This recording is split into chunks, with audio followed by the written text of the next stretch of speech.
అందరికీ నమస్కారం. Welcome to home maker Sujji. ఎలా ఉన్నారండి? అందరూ బాగున్నారు కదా? నేను బాగున్నాను. ఇవాళ వీడియో ఏంటంటే, నిన్న పడి పూజ అయింది కదండి. నెక్స్ట్ డేనే పాడ్యమి దీపాలు కదా, కార్తీక మాసం చివరి రోజు పాడ్యమి కాబట్టి కార్తీక మాసం అంతా చేసినా చేయకపోయినా పాడ్యమి రోజున మాత్రం దీపాలు వదులుతాం కదా. పాడ్యమి దీపాలు కాబట్టి తెల్లవారుజామునే లేచి అందరం ఇంకా మా ఇంటి దగ్గర అయితే కాలువలు అవి ఉంటాయి, బయట కాలువలో వదులుతాం. కానీ ఇంకా ఇక్కడ కుదరదు కాబట్టి అపార్ట్మెంట్లోనే పైన అందరం కొంచెం పల్లెల్లో వాటర్ వేసి అందులో అయితే దీపాలు వదిలేము.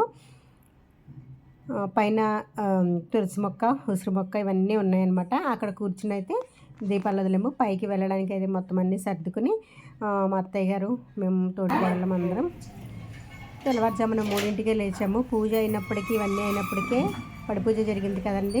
1:02 అయింది. ఇంకో 1 అవర్ అలా పడుకుని లేచి వెంటనే మళ్ళీ అందరం తల స్నానాలు చేసి పూజ దగ్గరికి అయితే పైన దీపాలు వదలడానికైతే వెళ్ళిపోతున్నాం.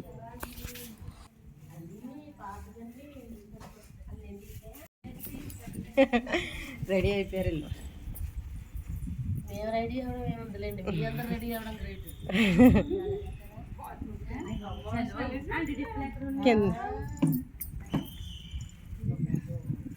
అందులో ఒకటి ఉంటుంది, మా బ్యాగ్లో చిన్న మొక్క ఉంది, మిగతా మీరు ఎలా చేస్తారు?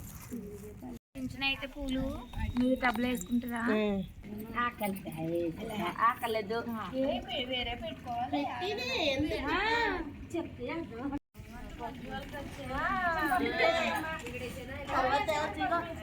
మా వల్ల మీకు పుణ్యం వచ్చిందా? నాకు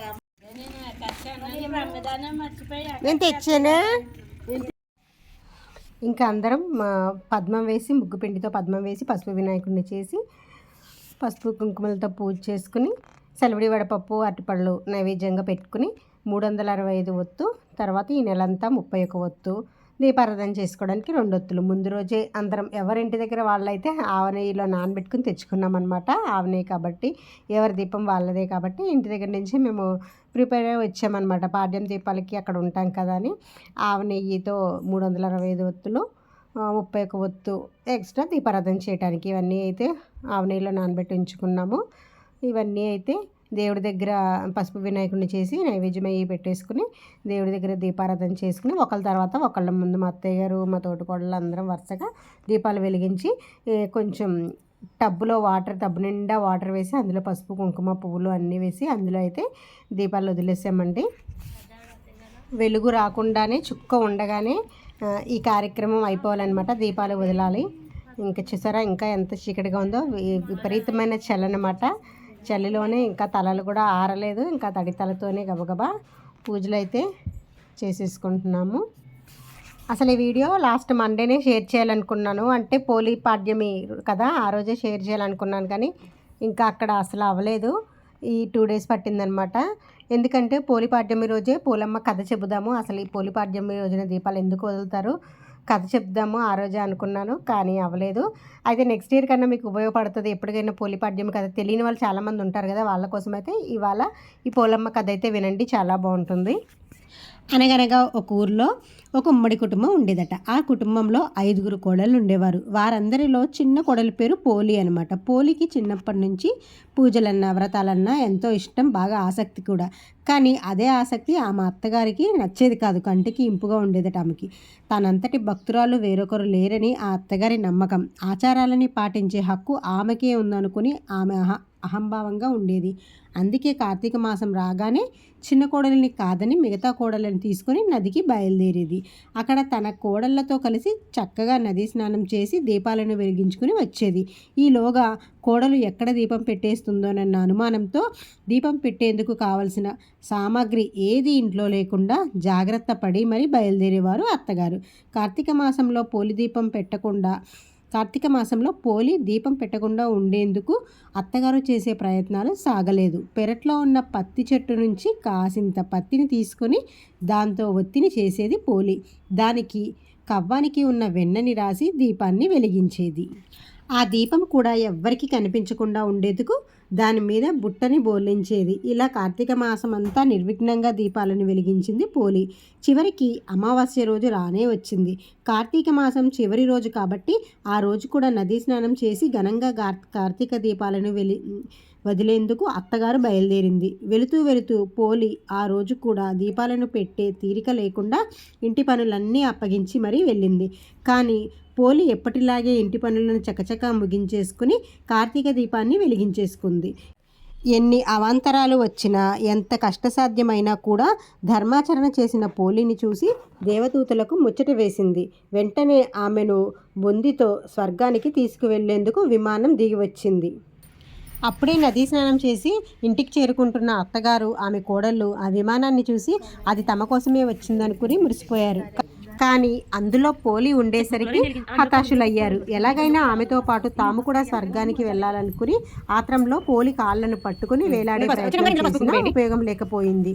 విమానంలోని దేవదూతలు పోలికి మాత్రమే స్వర్గానికి చేరుకునేంతటి నిష్కల్మషమైన మనసు ఉందని చెబుతూ వారిని కిందకి దించేశారు. ఈ నేపథ్యంలో తెలుగునాట స్త్రీలంతా పోలిని తలుచుకుంటూ అమావాస్య రోజు ఉదయాన్నే అరటి దొప్పలలో వత్తులను వెలిగించి నీటిలో వదులుతారు.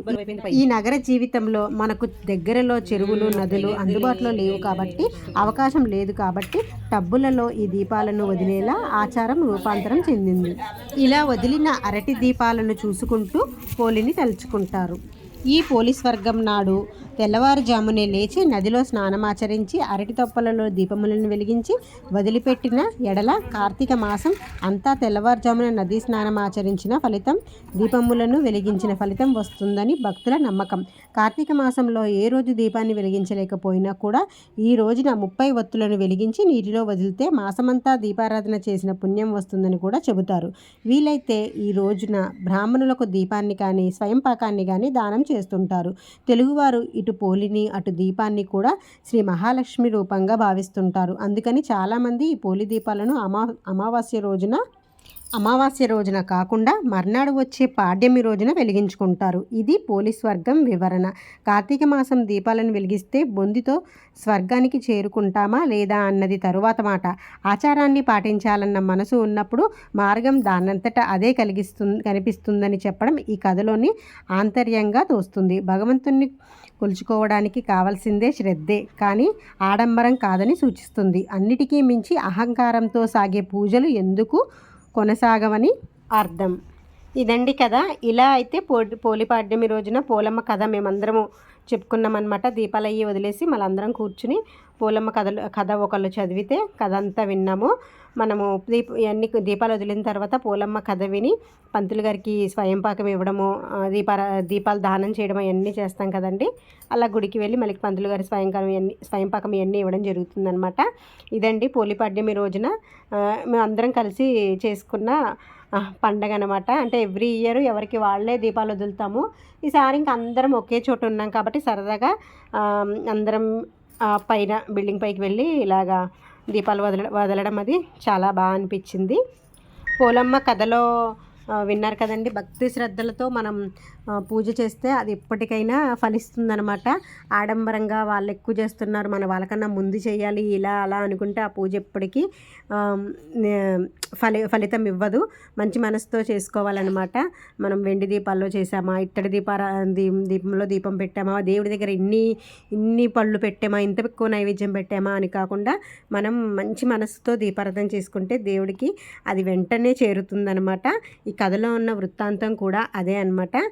కోడలు ఎక్కువ పూజలు చేసేస్తుందనే అహంకారంతో నేనే చెయ్యాలి అన్న ఇదితో కోడలికి ఏ ఇది లేకుండా ఏమీ అందకుండా తనే పూజ చేసుకోవాలని కాలువ దగ్గరికి వెళ్తే కోడలు మంచి మనసుతో ఆలోచించింది కాబట్టి ఒత్తి తీసి దాన్ని కవ్వానికి ఉన్న వెన్నని కొంచెం అలా తగిలించి దీపారాధన చేసుకుంది.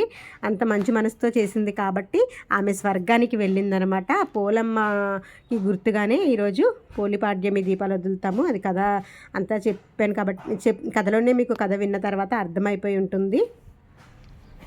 ఇదండి పోలి పాడ్యమి రోజున మేము చేసుకున్న పండగ అనమాట. తెల్లవారుజామున లెగిసి ఇంకా ఇదంతా అయిపోయిన తర్వాత టిఫిన్లు అవి చేసి మధ్యాహ్నం భోజనాలు అయితే ప్రిపేర్ చేసుకొని బయటకైతే వెళ్ళాము. ఇంకా ఆ రోజు ఈవినింగ్ మేము తిరిగి మళ్ళీ ఎవరింటికి వాళ్ళు అంటే నెక్స్ట్ డే మా మరిది గారి ఇడుముళ్ళు ఉన్నాయి. ఇడుముళ్ళకి ఇంకా మేము ఉండలేదు, మేము వచ్చేసామన్నమాట. ఇంకా ఆ రోజు మధ్యాహ్నం వెజ్ బిర్యానీ చేసి పప్పు, మామిడికాయ, గుత్తొంకాయ కర్రీ, కొబ్బరికాయ పచ్చడి చేసామన్నమాట. భోజనాలు అవన్నీ అయిపోయిన తర్వాత చిన్న షాపింగ్ ఉంటే హైదరాబాద్ వచ్చిన తర్వాత ఇంకా ఏదో చిన్న పెద్ద షాపింగ్ అవసరం ఉన్నా లేకపోయినా ఇంకా ఏదో చేస్తాం కదా, అలా బయటికి వెళ్ళి చిన్న షాపింగ్ ఉంటే చేసుకుని పిల్లల్ని అలా బయటకి అయితే తీసుకెళ్ళాము. ఇదిగోండి ఇంకా నలుగురం అయితే మా అత్తయ్య గారు నలుగురము అందరం అయితే బయటకు వచ్చేసాము.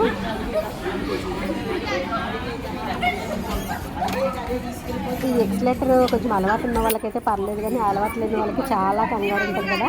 ఆ కంగారుతో ఇక్కడ మా తోటికోడల వాళ్ళ అమ్మగారు అనమాట, కొంచెం ఎక్కే అలవాటు కొంచెం తక్కువగా ఉంటుంది కదా, కొంచెం కంగారు పడుతూ ఇక్కడ మా ఇంకా ఇక్కడ షాపింగ్ ఇలా పెద్ద పెద్ద మాల్స్లో షాపింగ్ చేయాలంటే మన వల్ల అవ్వదు, జస్ట్ చూడడానికి మాత్రమే సరదాగా అలా వచ్చామన్నమాట. పిల్లలనది తీసుకుని ఈవినింగ్ ట్రైన్ టైం వరకు ఇంకా అలా తిరిగి చిన్న షాపింగ్ ఉంటే కేబీహెచ్బి మార్కెట్లో షాపింగ్ కూడా చేసుకుని మళ్ళీ బయలుదేరిపోయాము.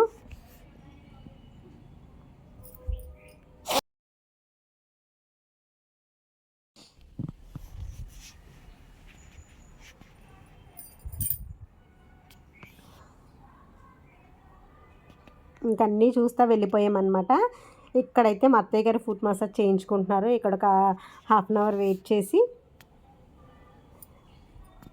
ఇంకైతే బయటికి వెళ్ళిపోయి పానీపూరి అవి తినేసి షాపింగ్ చేసుకుని అయితే ఇంటికి వెళ్ళిపోయాము.